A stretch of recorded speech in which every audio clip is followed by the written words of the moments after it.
Bien, muy buenas tardes. Después de este receso vamos a continuar con la plática que corresponde. Sería el tema hombro doloroso.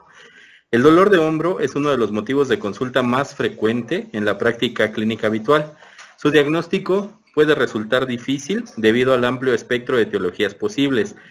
Queda con ustedes para la presentación la doctora Dalia del Carmen Ramírez Caldero, que es especialista en medicina física y rehabilitación en la clínica del ISSSTE. Un aplauso para ella, por favor.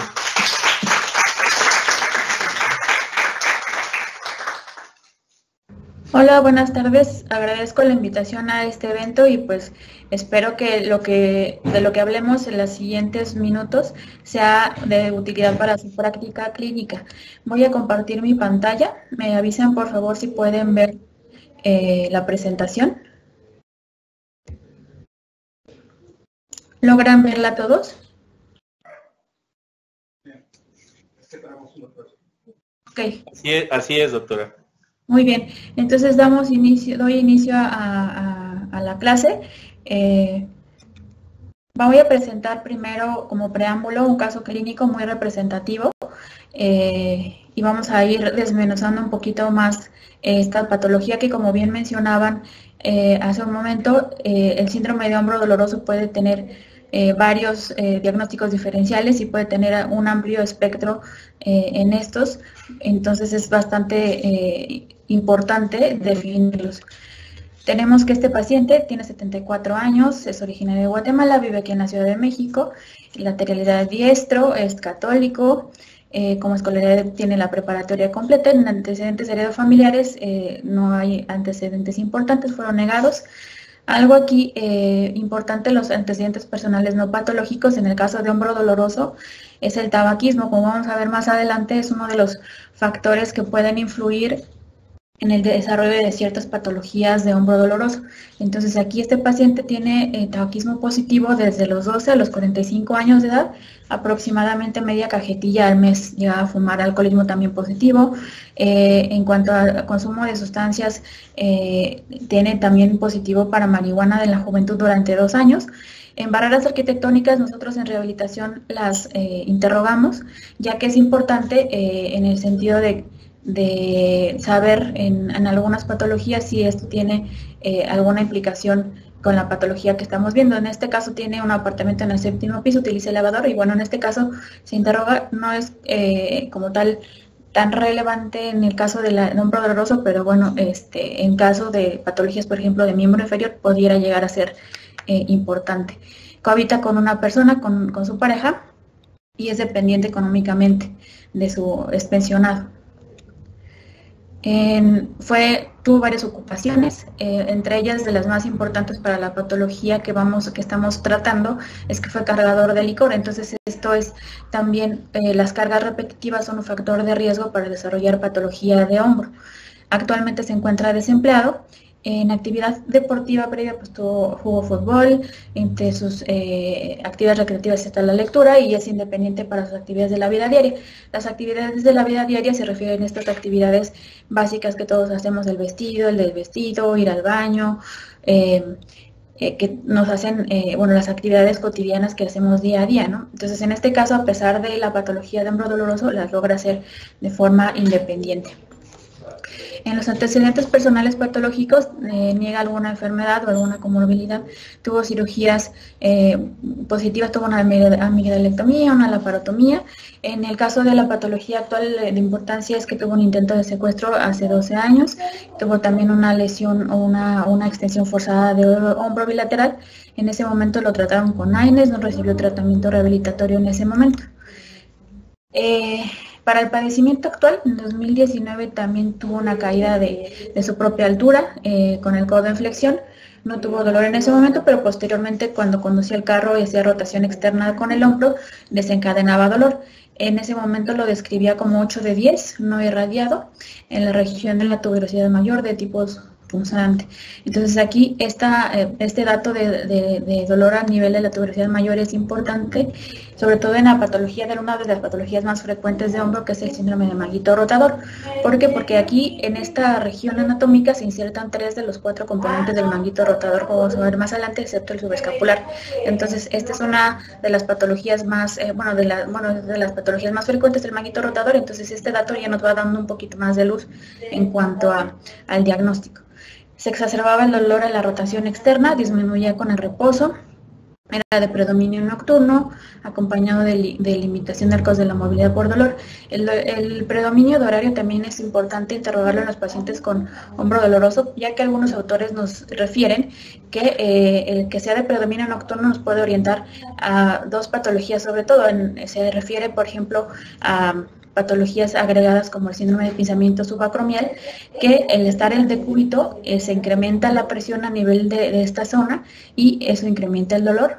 Y otros autores también nos refieren que en algunos pacientes, por ejemplo, con patología de hombro congelado, que vamos a ver más adelante, el dolor también es de predominio nocturno en algunas ocasiones. Entonces, esto también nos llega a orientar contra el diagnóstico diferencial o algunas patologías concomitantes también de hombro doloroso.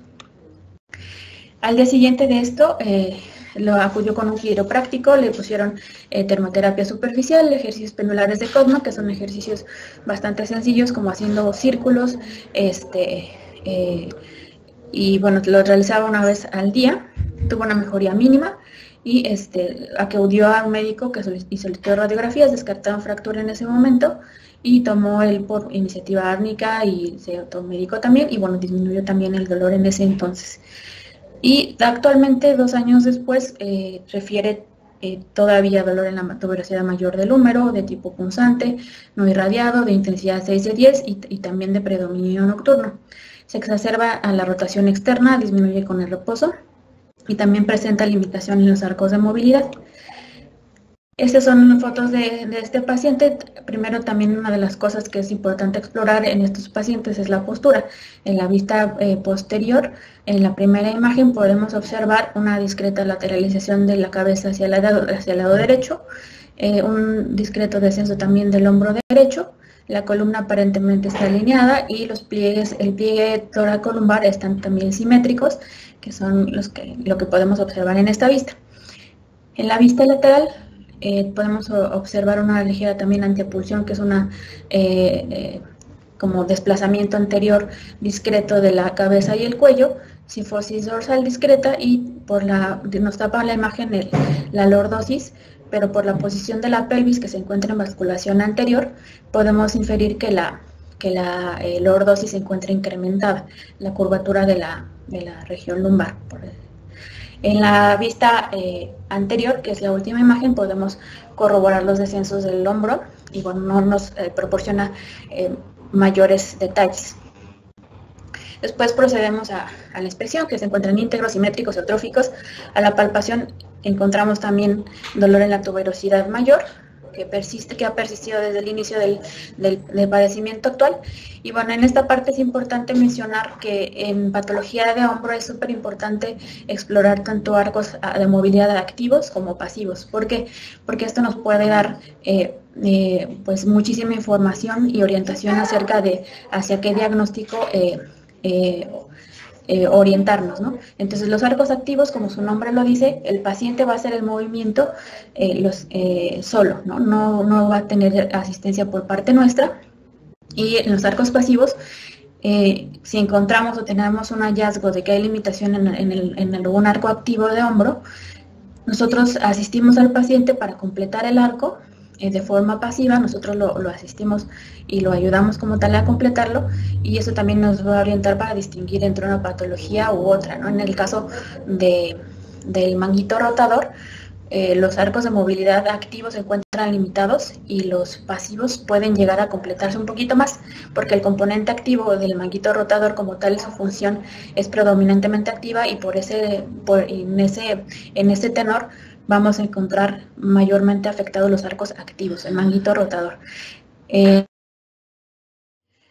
Entonces, bueno, retomamos esta información que les estaba comentando de los arcos de movilidad activos. El paciente lo hace como tal solo, y los arcos pasivos nosotros los asistimos. Entonces, esto es importante ya que cuando de las patologías más frecuentes que encontramos en hombro doloroso, que es el síndrome de manguito rotador, o las tendinopatías de manguito rotador, los arcos activos se encuentran afectados en el sentido de que están incompletos, no se alcanzan a completar como tal en los arcos activos, y en la parte de los arcos pasivos sí se llegan a completar cuando nosotros asistimos al paciente para completar los arcos. Entonces esto nos habla de que el componente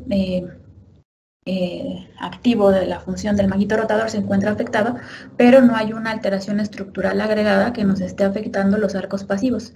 Quiere decir que otras patologías, por ejemplo en las fracturas de cabeza humeral o en hombro congelado, o que vamos a ver más adelante, que es una capsulitis retráctil por hallazgos artroscópicos, en donde hay alguna alteración estructural agregada o anatómica que nos impide completar, que nos da un tope, ya sea articular o retráctil, del hombro como tal, que nos impide completar los arcos de movilidad pasivos. Entonces, en patologías como hombro congelado, los arcos activos como pasivos están afectados al mismo nivel. Por ejemplo, si el paciente hace una abducción de, como en este caso, 150 o 60, en el caso del lado izquierdo, que es el más afectado, cuando nosotros intentamos asistir al paciente para completar ese arco de movilidad, se queda limitado al mismo nivel que la parte activa. No podemos prácticamente ganar mucho arco de movilidad porque hay una alteración estructural anatómica que se encuentra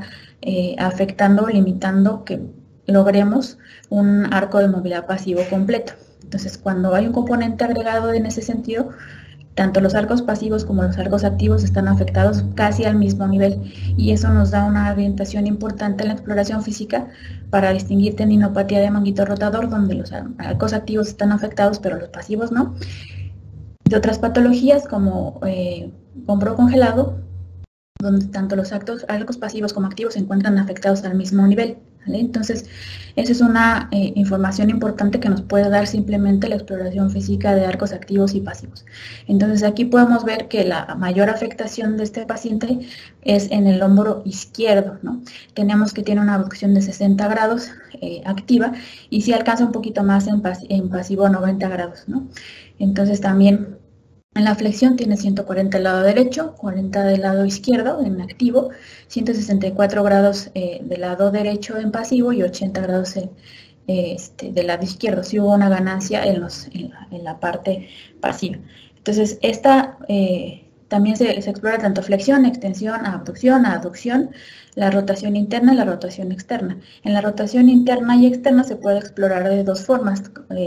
Una de estas, por ejemplo, es la maniobra de rascado de Apley, que es la que se muestra en las fotos inferiores, en la que le pedimos al paciente que intente tocar la parte posterior del cuello, más o menos a C7. Hay pacientes con limitación que solamente llegan a pabellón auricular, como en el caso de este paciente del lado izquierdo, que es la imagen inferior, que podemos en esta parte ver que prácticamente nada más llega a pabellón auricular, no llega a C7 como el lado contralateral. Entonces, esto en cuanto a la rotación externa. La rotación interna, le pedimos igual que intente tocar la parte lumbar la parte posterior de su espalda, haciendo una rotación interna. Pueden llegar a cresta ilíaca, pueden llegar a región lumbar, o más arriba, como en este caso, llega a T10, T11. Entonces, ahí no hay una mayor afectación. O se puede medir también en abducción o en aducción del hombro con el goniómetro, ¿no? Pero bueno, lo más funcional es la prueba de rascado de Apley. Si tienen alguna pregunta en este intervalo, me lo pueden hacer sin ningún problema. Los reflejos estaban conservados, la sensibilidad también, y la fuerza, en este caso, la mayor afectación de esta está en los rotadores externos del lado izquierdo, en el supraespinoso del lado derecho está en 2 y en el lado izquierdo está en 1. Y los demás grupos musculares prácticamente no tienen mayor afectación en cuanto a fuerza muscular.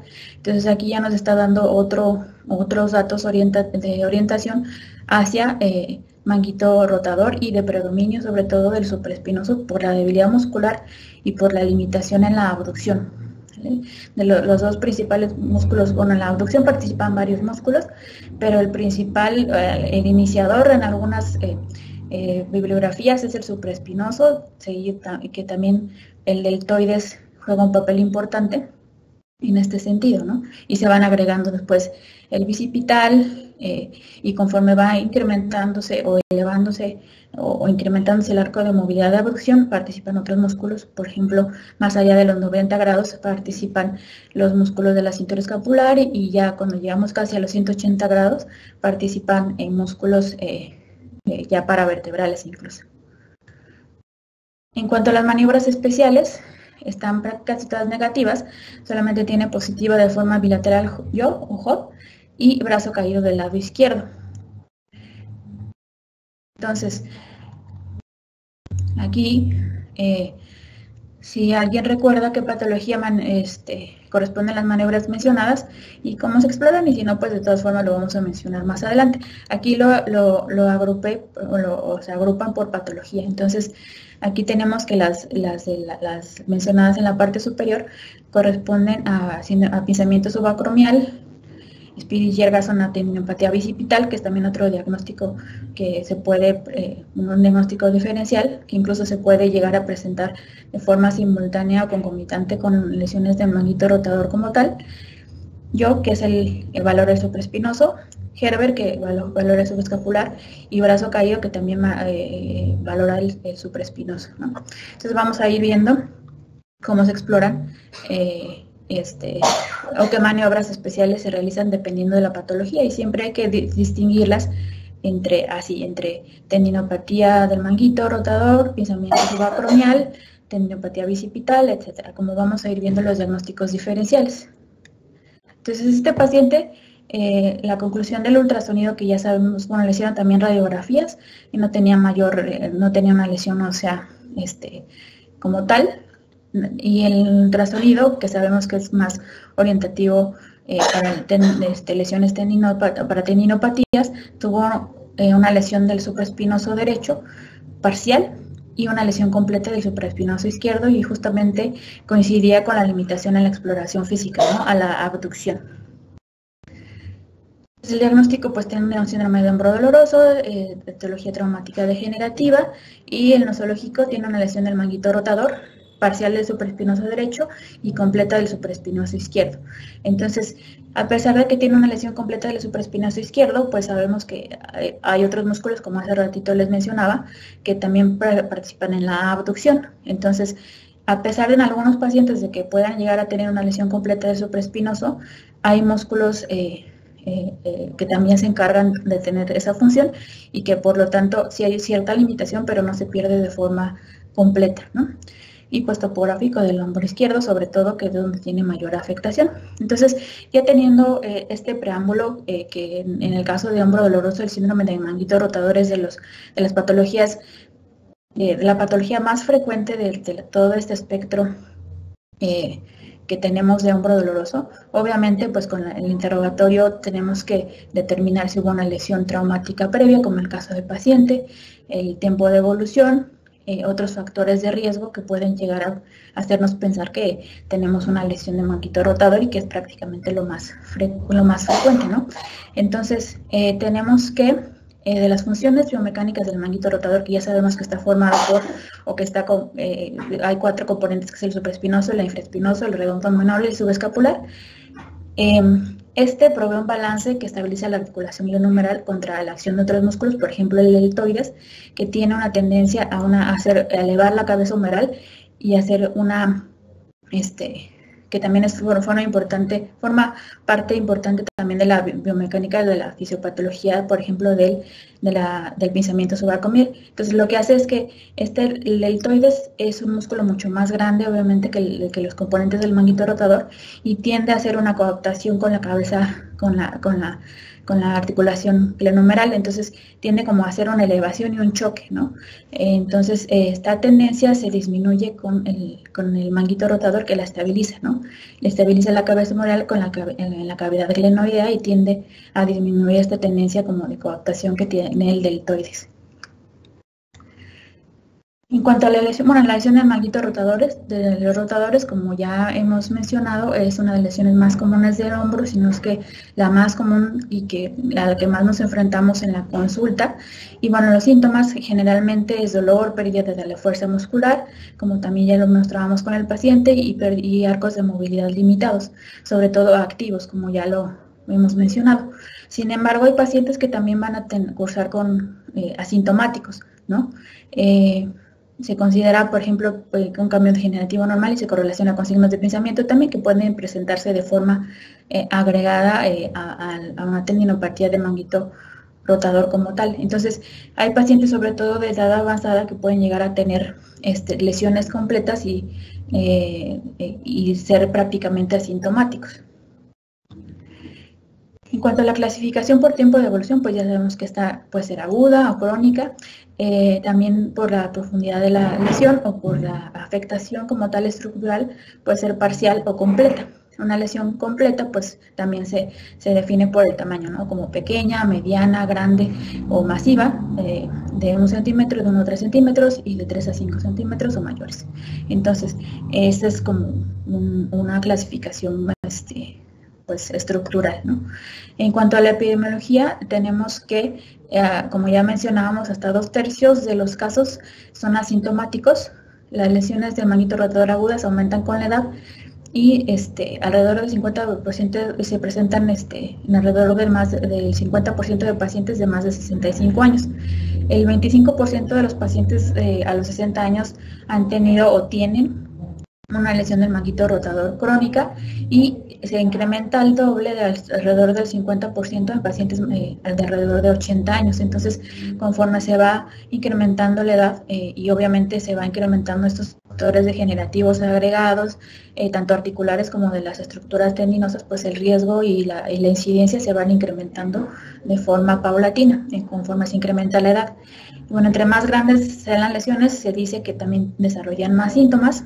Y las lesiones de manguito rotador pequeñas tienden un riesgo de incrementarse de tamaño. Entonces, por eso es importante a los pacientes de hombro doloroso, pues cuando valoramos fuerza y arcos de movilidad, no forzar demasiado también porque corremos el riesgo de que si estamos ante una lesión parcial de manguito rotador y se hace alguna maniobra demasiado forzada, se pueden incrementar. Podemos llegar a dañar al paciente o incrementarse el grosor o el tamaño de la lesión.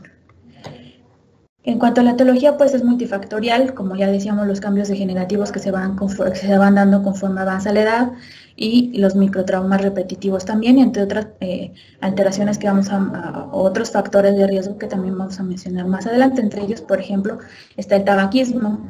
Se dice que la nicotina es un vasoconstrictor, entonces él va a inhibir la liberación de oxígeno en los tejidos y hay una zona especial, una zona muy importante que es la zona crítica del manguito rotador, que está en el supraespinoso e infraespinoso a 15 milímetros de su inserción y se caracteriza por ser hipovascularizada. Entonces, de por sí es una zona hipovascularizada y a eso agregamos esta vasoconstricción agregada por la nicotina, pues vamos a tener un mayor riesgo de que esa hipovascularización vaya generando más a ese nivel vaya degenerando estructuralmente esta zona crítica y pues tengamos un mayor riesgo de ruptura. Otros factores de riesgo que también se han relacionado predisponentes es la hipercolesterolemia y las fluoroquinolonas también se han relacionado con alteraciones tendinosas, ¿no? La elasticidad también que se va perdiendo conforme va avanzando la edad, como ya mencionábamos. Entonces, en este caso, pues se agregaron o influyeron varios factores, ¿no? En el caso de la lesión del supraespinoso, la lesión traumática que tuvo, el proceso de envejecimiento, el uso disminuido, el deterioro del tendón y la pobre vascularidad secundaria también al tabaquismo positivo. Entonces, cualquier paciente que nosotros veamos con hombro doloroso, sí hacerle hincapié, si es fumador, que está el riesgo de que se llegara a complicar o que se llegara a agregar una lesión del supraespinoso en este sentido por esta hipovascularidad que se da en la zona crítica. Entonces, a veces uno tiene pacientes con hombro doloroso y que no mejoran y que tienen este factor predisponente, pues es importante hacerles hincapié en que esto puede ser un factor que puede llegar a estar entorpeciendo su evolución, o que puede llegar a desencadenar una lesión ya estructural como tal, en algunos casos. Y pues el ultrasonido pues es el método de diagnóstico que evalúa la presencia de lesión, pero no es específico para valorar el tiempo de lesión. Entonces ahí ya se pueden valorar como tal. Es como lo más indicado en este caso y más económico en el caso de lesiones de tendinopatías, ¿no? Y bueno, la resonancia magnética confirma la lesión, y evidencia de filtrado, fibrosis, grados, entonces ya nos puede dar mucho más detalles, ¿no? Como ya sabemos. Entonces, otra patología que podemos encontrarnos, ya sea de forma incluso agregada a una tendinopatía de manguito rotador, o que es un diagnóstico diferencial también, es el pinzamiento subacromial. Entonces, como ya hemos mencionado, el manguito rotador va a prevenir el pinzamiento, o sea, esta tendencia de elevación de la cabeza humeral y que hay una coaptación o un choque, ¿no?, de la cabeza humeral por la fuerza que da el deltoides, ¿no? Entonces, cuando hay una ruptura del supraespinoso, debilita la habilidad del manguito rotador para mantener hacia abajo, mantener abajo la cabeza humeral, y pues esto da un pinzamiento, ¿no?, como se muestra en la imagen del lado derecho. Entonces, esto también es un factor como tal que se puede dar esta patología, ¿no? Entonces se dice que el pinzamiento primario también se relaciona con alteraciones de estructuras óseas, y como tal la morfología del acromion puede influir también en que un paciente desarrolle o no pinzamiento subacromial. Entonces tenemos que hay 3 tipos de morfología del acromion, el 1, 2 y el 3, como se muestra en la imagen. El primero es un acromion plano, y el segundo es un poco más curveado, y el último ya es ganchoso, ya es mucho más evidente, que tiene ya pues como tal una morfología, como su nombre lo dice, ganchosa, y último es el que tiene mayor riesgo de realizar o de desencadenar pinzamiento subacromial, ¿no? Entonces el pinzamiento secundario pues se da también a diferencia de las alteraciones estructurales del primario, se da por una inestabilidad humeral o escapulotorácica debida a lesión o debilidad muscular. También causa una traslación superior anormal de la cabeza humeral y obviamente pinzamiento secundario. Entonces esto es importante de diferenciar, porque cuando tenemos una alteración estructural por la morfología como tal del acromion, por ejemplo el ganchoso, que es el que más se relaciona con pinzamiento subacromial, el tratamiento es diferente, porque obviamente cuando tenemos una alteración estructural que nos va a condicionar un riesgo mayor de pinzamiento, pues lo más probable es que en algún punto requeramos algún tratamiento quirúrgico, ¿no? Y que tengamos un mayor riesgo de lesión estructural como tal del manguito rotador. Entonces, cuando tenemos un pinzamiento secundario en donde se debe a una lesión muscular o una debilidad como tal, hay que corregir la estabilidad o la inestabilidad como tal, y nuestro tratamiento es más bien con fortalecimiento muscular, entre otras cosas, ¿no? Entonces, el componente de debilidad muscular sin el componente estructural, el tratamiento sí cambia. Otra patología que nos podemos encontrar que es como también un diagnóstico diferencial en cuanto a hombro doloroso es el hombro congelado. El hombro congelado también se le llama capsulitis adhesiva, capsulitis retráctil, porque sobre todo es un diagnóstico artroscópico, ¿no? Son hallazgos artroscópicos que se han encontrado en algunos pacientes, pero que también ha habido cierto debate en ese sentido, porque no todos presentan adherencias y algunos otros autores han descrito como una retracción capsular. Entonces, es como, se pueden presentar una u otra, pero no son tan característicos. Por ejemplo, la adherencia puede presentarse o no, las adherencias como tal. Y bueno, se define el hombro congelado como una pérdida de más del 25% en al menos 2 planos de movilidad juntos, en al menos 50% de la pérdida de la rotación externa en comparación con el hombro contralateral. Entonces, la rotación externa es uno de los más orientativos en este sentido, y como ya decíamos, los arcos activos y pasivos están limitados al mismo nivel, o sea, tanto en activo como en pasivo prácticamente llegan al mismo nivel por la alteración estructural que está involucrada, ¿no?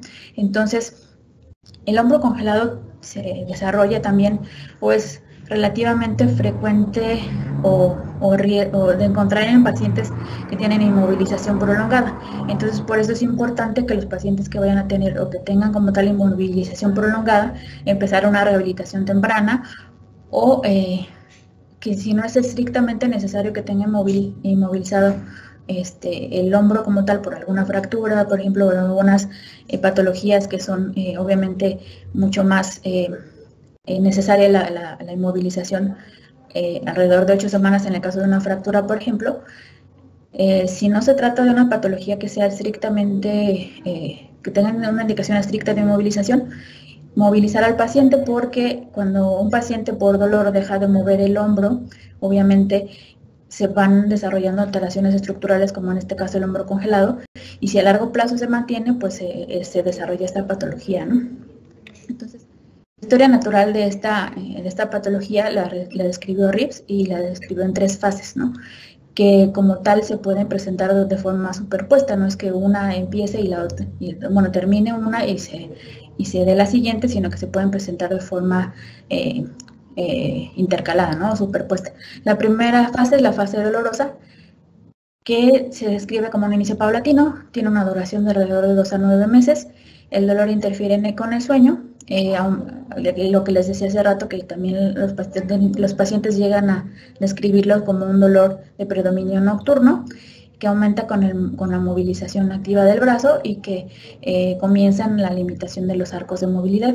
La segunda fase, la fase rígida, tiene una duración de alrededor de 3 a 12 meses, y aquí el principal movimiento, la principal limitación, el principal problema en esta fase es la limitación de los arcos de movilidad.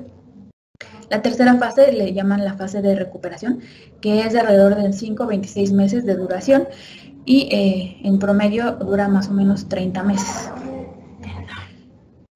Tenemos que, se ha visto que en cuanto al tratamiento como tal de esta patología, NIRS y colaboradores demostraron que el ligamento coracomeral se encontraba contraído y que cuando realizaban una liberación de se restauraba la rotación externa en todos los pacientes con capsulitis adhesiva, ¿no? Entonces, es una de las intervenciones que se llegan a hacer en este caso en esta patología de hombro congelado, la liberación como tal del ligamento coracomeral.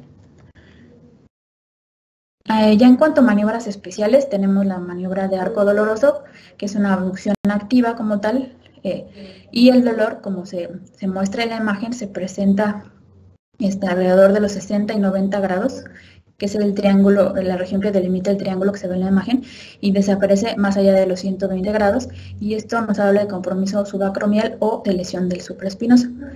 Tiene una sensibilidad del 74%, y de una especificidad del 81% para pinzamiento subacromial. Entonces esto el paciente lo hace de forma activa y nosotros no vamos a intervenir como tal, a oponer ninguna resistencia, ¿no?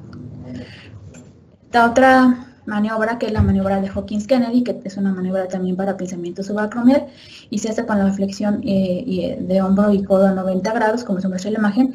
Se realiza una rotación interna del hombro y le vamos a pedir al paciente que eleve el hombro y nosotros vamos a bajar el antebrazo.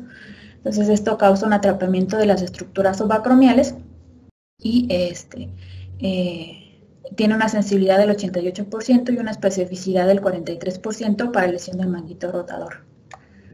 La maniobra para pinzamiento es la maniobra de Jochum, que es parecida a la anterior, pero la mano del paciente va a ir se va a colocar sobre el hombro contralateral y el paciente va a hacer una elevación del codo contra resistencia, ¿no? Valora también la lesión subacromial y tiene una sensibilidad del 78% y una especificidad del 40%. Otra maniobra para pinzamiento subacromial es la maniobra de NIR. Esta consiste en la elevación pasiva del brazo en aducción y flexión y rotación interna, mientras el explorador mantiene bloqueada la movilidad de la escápula, así como se muestra en la imagen. Otra maniobra es la maniobra del brazo caído, pero esta maniobra valora la integridad del manguito rotador, sobre todo del supraespinoso. ¿Se acuerdan que se parecía a la maniobra anterior del arco doloroso? Sin embargo, en esta maniobra, como su nombre lo dice, el brazo va a caer cuando nosotros ponemos más o menos estamos a una abducción de 90-120 grados, damos un ligero empujoncito o bajamos lentamente y el paciente va a caer, su brazo va a caer, ¿no? Entonces, o no va a poder elevar como tal el brazo o abducirlo, el hombro. Tiene una especificidad del 88% y una sensibilidad del 35%. Otra maniobra es la maniobra de Job, que también se le llama empty can test, que es vaso vacío, y esto nos orienta, nos ayuda a recordar, porque por ejemplo es como si el paciente tuviera un vaso en la mano y lo estuviera vaciando, ¿no? Haciendo una rotación interna. Entonces el paciente va a tener el hombro en abducción a 90 grados, el codo a flexión anterior de 30 grados y una rotación interna, ¿no? Y lo que vamos a pedirle al paciente es que eleve el brazo o lo abduzca y nosotros vamos a empujar hacia abajo, como se muestra en la imagen. Esto valora la integridad del supraespinoso. Tiene una sensibilidad del 53% y una especificidad del 82%. Otra maniobra para manguito rotador es la maniobra de Herbert, que también se llama lift-off test. Esta valora la integridad del subescapular. Se realiza con el paciente realizando una rotación interna del hombro forzada y suelta bruscamente, o también lo describen como si fuera un portazo, como si el paciente al soltar el brazo dejara caer, como si fuera, deja caer el brazo sobre la espalda, como si fuera un portazo, y tiene una sensibilidad que cambia dependiendo del autor, que va desde el 17% hasta el 92% y una especificidad del 60 al 98%. Otra maniobra de manguito rotador que valora en este caso el infraespinoso es la maniobra de Paté. Se hace con una abducción de hombro a 90 grados y una flexión de codo a 90 grados y se pide al paciente que haga una rotación externa contra resistencia del explorador, como se muestra en la imagen. Otras maniobras especiales, en este caso pongo estas dos, que es la de Speed y Jergason, que valoran el tendón bicipital, porque ya sabemos que es un diagnóstico diferencial también de la tendinopatía como tal del manguito rotador. Se puede presentar incluso simultáneamente una tendinopatía de manguito rotador con una tendinopatía bicipital y es relativamente frecuente también. Entonces, la primera maniobra, la maniobra de Speed, consiste en una flexión contra resistencia con el codo y hombro extendidos a 90 grados y el paciente le pedimos que haga una flexión como tal, como se muestra en la imagen. Se llama también palm up test, ¿no? Con la palma hacia arriba y le pedimos que haga una flexión. La maniobra de Jergason es una supinación resistida de la mano con el codo en flexión a 90 grados, que también valora el tendón bicipital. Entonces estas dos maniobras son de las más frecuentemente usadas para tendinopatía bicipital. Entonces tenemos que el hombro doloroso, pues lo más frecuente es una lesión del manguito rotador, pero podemos tener aparte otras patologías concomitantes o diagnósticos diferenciales también. Entonces tenemos la tendinopatía bicipital que ya mencionamos, puede también haber un componente de bursitis, artrosis también acromioclavicular o glenohumeral. Entonces también podemos llegar a tener incluso pacientes que tienen dolor de hombro, pero refieren dolor desde la región cervical. Entonces también es algo importante de diferenciar en la exploración física, porque hay pacientes con cervicalgia que incluso pueden llegar a tener también también nos hace pensar en una radiculopatía cervical, por ejemplo. Entonces, si tienen un paciente que tiene contractura, por ejemplo, de trapecio, ¿no? Y que tienen hombro doloroso, pero que también le refieren cierto patrón radicular en cuanto al tipo de dolor, por ejemplo, que les diga, el dolor inicia en cuello, que es de tipo calambre, que se irradia que se irradia hacia el miembro superior de proximal a distal, que es el clásico dolor radicular, que aparte ya tendríamos que entonces explorar también miotomas, fuerza por miotomas y sensibilidad por dermatomas para diferenciarlo de una radiculopatía cervical. También hacer la maniobra de Spurling también, que es o Jackson también, que es una compresión axial de la columna cervical que desencadena dolor de tipo radicular. Entonces también podemos llegar a tener lesiones neurológicas o radiculares en este sentido, ¿no? Justamente como diagnóstico diferencial de hombro doloroso. Una de las patologías que pudieran llegar a presentarse, que no es tan frecuente, es el síndrome de salida torácica. Pues se manifiesta por signos y síntomas secundarios a compresión tanto vascular como de estructuras vasculares como nerviosas. Eso es el síndrome de salida torácica, y se han descrito, que en esta región anatómica se han descrito 3 zonas de compresión de este eje vasculonervioso que se muestran en la imagen, que es el triángulo de los escalenos, el espacio costoclavicular y el espacio subcoracoide. Tenemos que es más frecuente, 3 veces más frecuente en mujeres entre 30 y 45 años. Entonces, lo que vamos a encontrar, también se ha relacionado, como muestra en esta imagen, con costillas cervicales accesorias, ¿no?, de C7. Y como hace un momento que mencionaba los síntomas y signos vasculares y nerviosos, se refiere, por ejemplo, en el caso de los síntomas con componente nervioso, neurológico, radicular, se refieren a parestesias, por ejemplo, y vasculares a disminución de pulsos distales. Entonces, esto lo vamos a evidenciar, por ejemplo, con la maniobra o con la prueba de Addison-Wright, que se realiza con el paciente sentado y el examinador de su espalda, y se palpan el pulso radial. Entonces, como muestra la imagen, vamos a hacer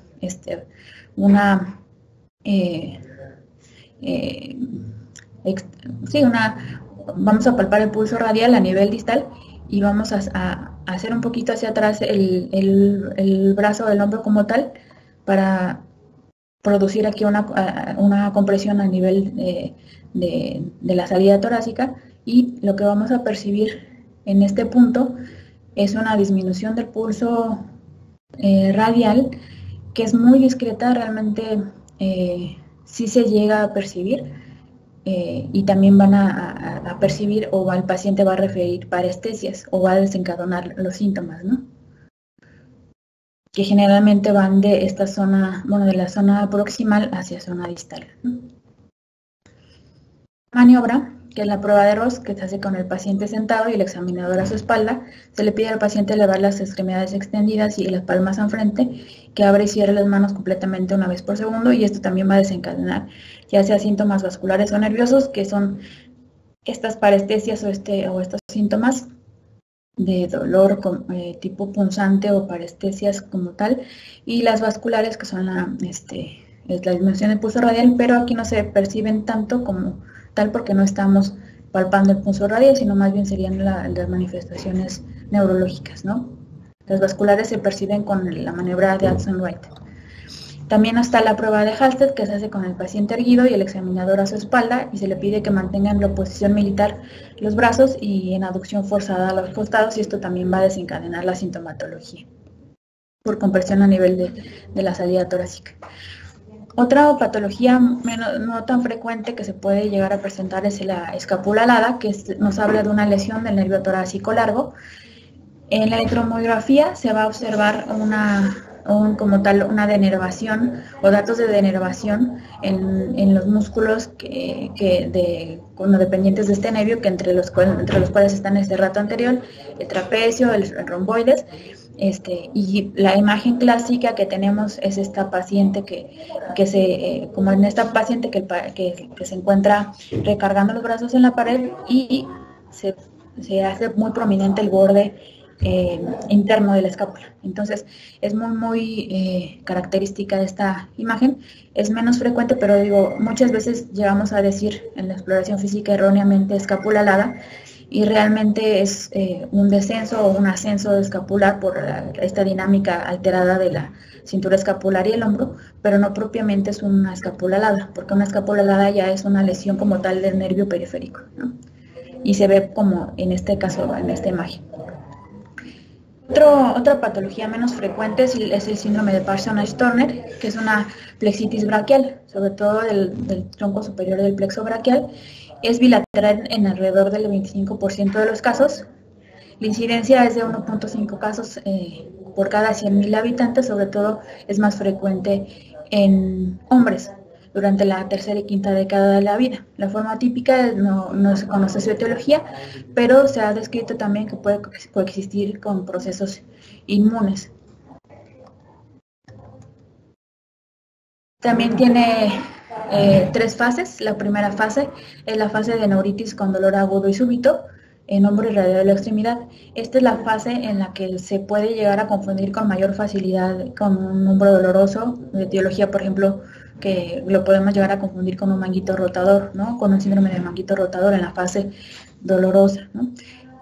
La segunda fase es la fase de parálisis y hemotrofia, en la que el deltoides, el infraespinoso, el supraespinoso y el serrato anterior son los que mayormente se van a afectar. La tercera fase es la fase de recuperación, en la que suele durar entre 6 meses y 1 año, y pues generalmente en esta recuperación no se encuentran secuelas, ¿no? Es muy raro encontrar algún déficit motor permanente o alguna debilidad muscular permanente, ¿no? Es muy raro que llegue a afectar la musculatura de mano y dedos, o sea, la musculatura distal. En la resonancia magnética podemos encontrar datos, por ejemplo, de señales hiperintensas en el supra y infraespinoso, que son derivados del edema muscular, secundaria a la denervación, en este caso. El pronóstico de recuperación es del 75% a 2 años del debut o del inicio como tal de la fase dolorosa. Entonces, generalmente la mayor parte de los pacientes se recupera, ¿no? Pero cuando ya se agrega un componente de parálisis o atrofia muscular, ya podemos llegar a sospechar en este tipo de patologías, y obviamente si pedimos una electromiografía podemos distinguir varias patologías desde una radiculopatía cervical, obviamente siempre orientarlo con nuestra exploración física para que también la persona que vaya a hacer electromiografía oriente de forma más certera el diagnóstico, ¿no? Y podamos hacer como tal un diagnóstico diferencial. Pues hasta aquí mi intervención. No sé si tengan alguna duda o pregunta o quieran preguntar alguna cosa. Digo, en rehabilitación realmente, dependiendo de la patología, vamos a tener diferentes intervenciones. Por ejemplo, el manguito rotador, los medios físicos que más utilizamos que tienen mayor impacto en la estructura como tal de tendinopatía, se hace el ultrasonido, ¿no? Y tenemos diferentes modalidades. Tenemos modalidad continua o pulsada, ¿no? Entonces, y dependiendo de esta modalidad tenemos un efecto mecánico o un efecto térmico, ¿no? Si tenemos una patología, por ejemplo, como hombro doloroso, que tenemos una capsulitis retráctil, generalmente utilizamos ultrasonido modulada continua, que buscamos un efecto térmico a modo de elongar la cápsula como tal que se encuentra retráctil a las estructuras que se encuentran en este momento, bueno, en este caso contracturadas o retráctiles, y hacemos estiramientos, movilización pasiva, activo asistida. Dependiendo de a qué nivel encontremos debilidad muscular, también realizamos fortalecimiento, vamos progresando dependiendo de la patología o del grado de debilidad muscular que tengan, para compensar, para mejorar la fuerza muscular. De los primeros objetivos que tenemos en el tratamiento, si tenemos un componente doloroso inflamatorio, pues utilizamos medios físicos para disminuir la inflamación como tal, antiinflamatorios, como tal de manejo farmacológico, y podemos llegar a utilizar también sonoforesis, o podemos, por ejemplo, se ponen AINES tópicos y a ciertos parámetros del ultrasonido aumentan la absorción como tal de los AINES tópicos. Entonces, hay diferentes tratamientos y dependiendo de la patología a la que nos enfrentemos, vamos progresando el tratamiento. Les digo, las primeras fases atacamos sobre todo, nuestros primeros objetivos es disminuir la inflamación, disminuir el dolor, posteriormente mejorar los arcos de movilidad, mejorar la fuerza muscular y ya como con combinación como tal del tratamiento, que inicialmente fue terapia física, la culminación es la terapia ocupacional, en la que ya reentrenamos al paciente a realizar sus actividades de la vida diaria de forma independiente, si tenían alguna limitación, por ejemplo, en el vestido superior, si tenían alguna limitación como tal en sus actividades de la vida diaria, los reintegramos como tal o reeducamos esas actividades para que vuelvan a realizarla de forma independiente, ya sin la limitación ni el dolor inicial. Entonces, dependiendo de a lo que nos enfrentemos, vamos a tener diferentes tratamientos, ¿no? No sé si tengan alguna pregunta o alguna duda en cuanto a lo que acabamos de platicar.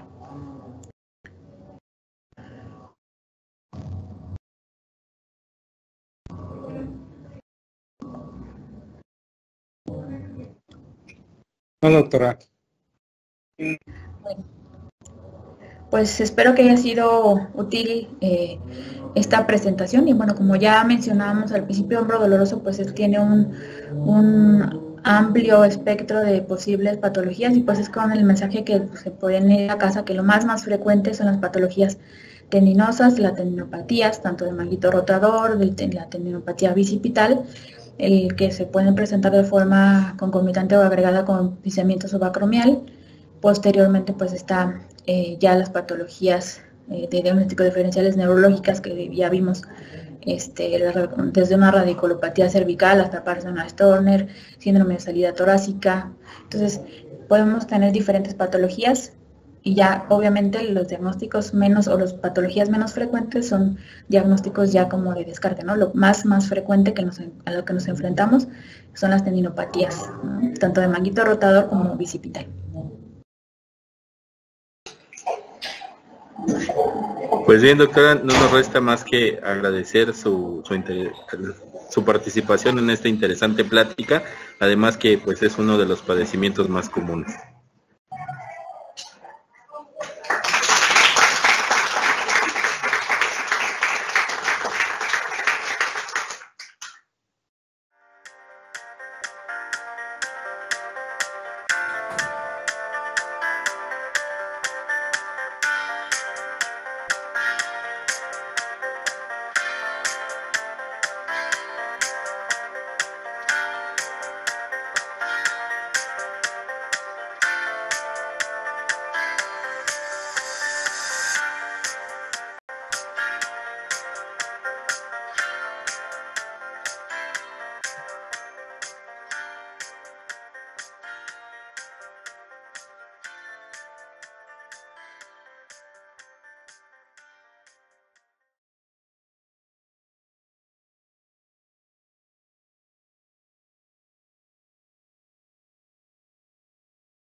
Hola a todos, yo soy la doctora Amaranta Lucía Márquez Bouchan.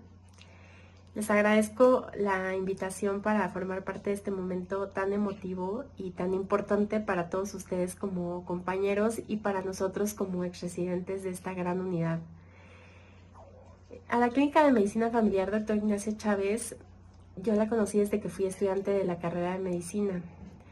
En aquel entonces mi grupo estaba a cargo del Dr. Palacios, de mis primeros profesores, quien nos encargaba toda clase de extrañas actividades para contribuir a la educación del paciente.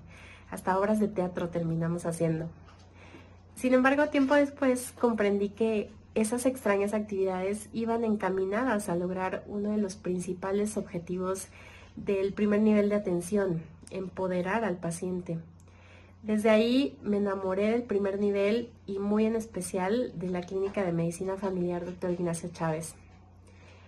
Posteriormente, al ser aceptada en la especialidad de Medicina Familiar, por azares del destino, no por recomendación, lo juro, ingreso nuevamente a esta clínica y más allá de la fortuna que sentía por el gran aprendizaje académico que estaba recibiendo, me sorprendió para bien la calidad de seres humanos que conocí. Hola, ¿qué tal? Buenos días. Mi nombre es José Luis Aceves Palma. Yo fui residente en la Clínica Ignacio Chávez del ISSSTE de 2003 al 2006. De verdad tengo muchos recuerdos bonitos de la clínica como residente, la convivencia con compañeros, mucha enseñanza. La verdad que agradezco a mis maestros de la clínica, los recuerdo con mucho cariño. Actualmente me desempeño como médico familiar, estoy en la atención médica continua, trabajo en el IMSS, trabajo los fines de semana, estoy en la jornada acumulada. La verdad que estoy muy contento de haber o pertenecer a este gremio de la medicina familiar. La verdad que he aprendido mucho, sigo aprendiendo, convivo con compañeros residentes, convivo con compañeros adscritos y de verdad estoy muy satisfecho con la especialidad y cómo me ha dejado enseñanzas. Le doy un saludo a todos los compañeros de la Ignacio Chávez, agradecido y muy feliz de estar aquí trabajando y de recordar a mis compañeros. Gracias. Hola, buenas tardes. Estamos aquí festejando el aniversario de la Clínica Ignacio Chávez, sus 42 años. Estamos muy contentos y aquí estamos mis compañeros. Soy la doctora Amalia Álvarez, fui residente de ahí, de la generación 22, de la generación Boschetti, muy orgullosamente. Entonces, muchas felicidades y muchos abrazos para todos los que se están formando ahí. Buenas tardes, soy la doctora Gabriela Lara Palomino, médico familiar egresada de la Clínica Ignacio Chávez. A todos mis compañeros, maestros y amigos que siguen trabajando y laborando ahí, les mando un saludo cordial, un abrazo por el 42 aniversario de la Clínica Ignacio Chávez, que forma excelentes médicos familiares. Generación Boschetti.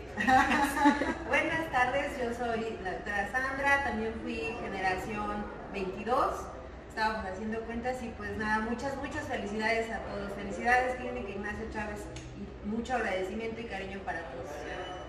Hola, buenas tardes, soy el doctor Filiberto Barrios Vázquez. Yo soy de la generación no sé, pero estoy del año 2000-2003. Ahí la verdad que muchas felicidades a la clínica, que fue mi casa durante 3 años y después durante 15 años más. Ahorita ya no me encuentro ahí, pero la verdad que ahí dejé muy buenos amigos y muchas felicidades por esos 42 años. Buenas tardes, mi nombre es Raúl Aguilar Maturano, egresado también de la Clínica Ignacio Chávez, con mucho orgullo. Les mando un fuerte abrazo y un placer haber convivido con ustedes, que se la pasen muy bien en este aniversario. Gracias. ¡Felicidades! ¡Cuídense! Yo soy Carlos Ramírez, soy residente de primer año de medicina familiar y bueno, ahora en el 42 aniversario de la clínica, pues solamente quiero comentar que estoy muy orgulloso de pertenecer a esta institución, principalmente en esta clínica como una de la medicina familiar. Y bueno, muchas felicidades a todos los que pertenecen a esta clínica y a esta institución. Gracias. Hola, mi nombre es Yanko, soy médico residente de la Clínica de Medicina Familiar Ignacio Chávez y es para mí pues un honor saber y pertenecer, mejor dicho, a esta clínica en su 42 aniversario. Muchas felicidades. Soy Eder Dorantes y quiero felicitar al ISSSTE y a la Clínica Ignacio Chávez por su aniversario. Y estoy muy contento de formar parte de esta institución. Gracias. Hola, yo soy Silvia Itzel Mesa de la Peña, soy residente de segundo año de la especialidad de Medicina Familiar. Estoy orgullosa de pertenecer al ISSSTE, más a esta mi casa, la Clínica de Medicina Familiar Dr. Ignacio Chávez. En este su 42 aniversario, no puedo expresar con otras palabras de agradecimiento lo mucho que he aprendido por parte del personal, por parte de la institución. Espero que sigamos cumpliendo muchos años más y que mejoremos. Gracias. Hola, mi nombre es Ángel Octavio, soy médico residente de primer año de la Clínica Ignacio Chávez y quiero externar mi felicitación por su 42 aniversario y ser parte de esto. Hola, soy Paloma Moreno, soy residente de Medicina Familiar y quiero felicitar a la clínica por estos 42 años. Me siento muy feliz y contenta de pertenecer a esta hermosa casa de residentes y médicos familiares. Saludos. Hola, mi nombre es Sara Agua y soy residente de primer año de medicina familiar de aquí de la institución Clínica Familiar Ignacio Chávez, cuna de la medicina familiar. Estoy orgullosa de formar parte de esta institución y estar formándome como médico familiar. Hola, yo soy la doctora Jill Michelle Montiel Flores, soy R3 de Medicina Familiar, jefa de residentes. Y bueno, pertenecer a la clínica ha sido maravilloso, han sido los 3 años más maravillosos de mi vida, ya que he crecido de manera profesional y personalmente. Soy la doctora Edith Villanueva, profesora de la Clínica Ignacio Chávez. Es un honor haber sido parte de generación de residentes que salieron de aquí y ayudar a formar nuevos médicos residentes. Felicidades.